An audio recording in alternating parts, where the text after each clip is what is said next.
মা মা দেখো না, এবার আমাদের আখ গাছগুলো আগের চেয়ে কত বড় হয়েছে।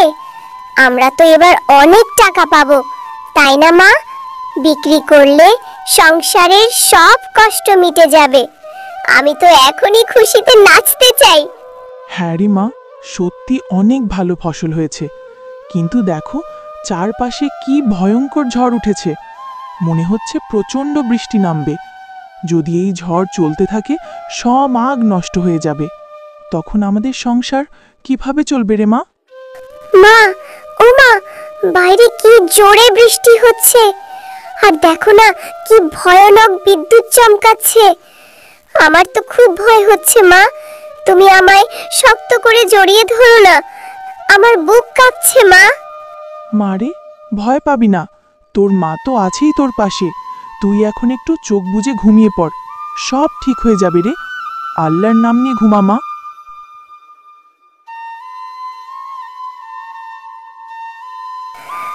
মা, রাত পেরিয়ে সকাল হয়ে গেছে, তবুও তো বৃষ্টি থামছে না কেন? এবার মনে হয় বন্যা হবে মা। বন্যা হলে তো আমরা সবাই ডুবে যাব। আমার খুব ভয় হচ্ছে মা। মারে, ভয় করিস না, আল্লাহর ওপর ভরসা রাখ।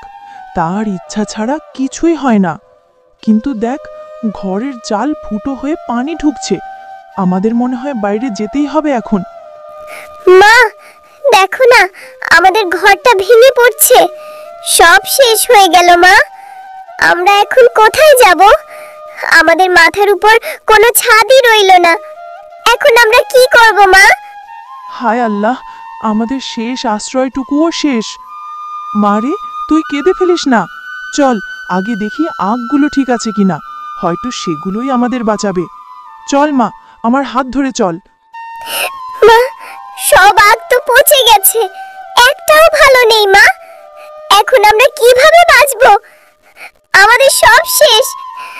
আল্লাহ আমাদের এমন পরীক্ষা নিচ্ছেন কেন মা? চুপ মা, কান্না করিস না, হয়তো এর পেছনেও কোনো ভালো আছে। আল্লাহর রহমত হয়তো অন্যভাবে আসবে। তুই শক্ত থাক মা। চল একটু সামনে গিয়ে দেখি। দুষ্ট তান্ত্রিক, আমাকে ছেড়ে দে আমাকে। তুই যাই করিস না কেন, আমার জাদুর লাঠি কখনো তুই পাবি নে। আজ আমি এই পরীর শক্তি দিয়ে নতুন অস্ত্র তৈরি করব। কেউ আমায় থামাতে পারবে না। আমার মন্ত্রে এখন পুরো দুনিয়া কাঁপবে। এই পরী আজ আমার কবজায়। চুপ, বেশি কথা বললে আরো কষ্ট দেব।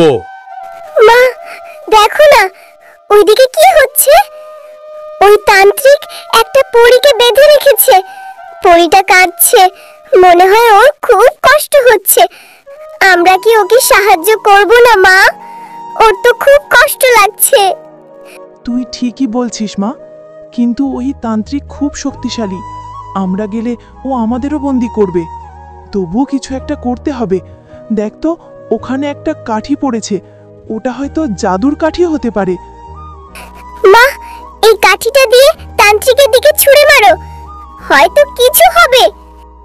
তোমাদের ধন্যবাদ আমার প্রাণ বাঁচানোর জন্য। তোমরা না এলে আমি আজ বাঁচতাম না। ও তান্ত্রিক চেয়েছিল আমাকে মেরে ছাই থেকে অস্ত্র বানাতে, যেটা দিয়ে এসে মানুষকে ক্ষতি করত। কিন্তু পরী, তুমি এখন কোথায় যাবে? আর আমরা কি করব? আমাদের তো কিছুই রইল না। আমাদের বাড়ি নেই, ফসল নেই, আমরা এখন বাঁচব কিভাবে? তোমরা সত্যি সাহসী মা মেয়ে, চিন্তা করো না। এই নাও জাদুর রাখের বাড়ি, এতে তোমাদের সব সমস্যা মিটে যাবে। আর এই কাঠিটা রেখো, এটা তোমাদের রক্ষা করবে। আল্লাহ তোমাদের সাথে আছেন। আমি এখন চলি, তোমরা ভালো থেকো।